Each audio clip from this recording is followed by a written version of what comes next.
Bonjour, je m'appelle Isaac.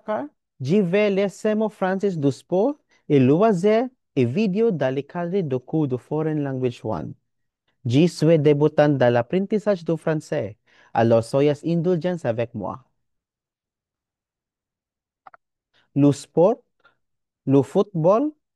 le basketball, le tennis, le rugby, la natation, le cyclisme, l'athlétisme, le ski, le snowboard, le skate, la danse, la gymnastique, l'équitation, le surf, le karaté, le judo, l'escalade, la pêche, la randonnée, le golf, le baseball, le hockey, le volleyball, le ping-pong, le bowling,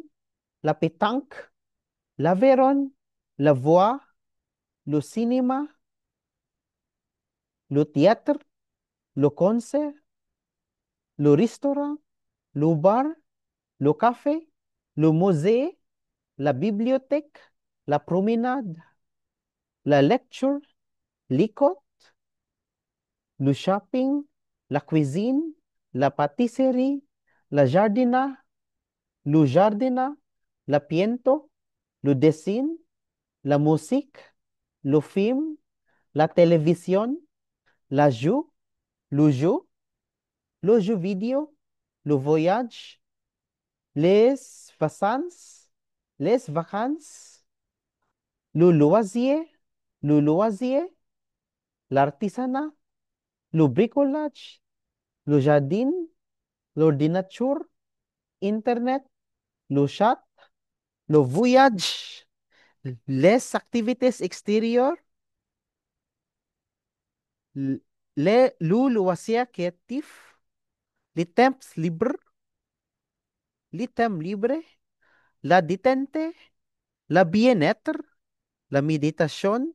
la relaxation, la lecture, les jeux de société, les jeux de société, le bricolage, les loisirs créatifs, le jardinage, la photographie, la peinture, le dessin, la musique, l'écriture, l'apprentissage de langue étrangère, la danse, le yoga, la marche à pied, la course à pied, le vélo, les sports nautiques, les sports d'aventure, les sports d'équipe, les sports individuels, les sports de combat, les sports de glisse, les sports de plein air, les sports de montagne, les sports de montagne, les sports d'hiver, les sports d'eau, les sports extremes, les sports de raquette, les sports de ballon, les sports de précision, les sports de vitesse.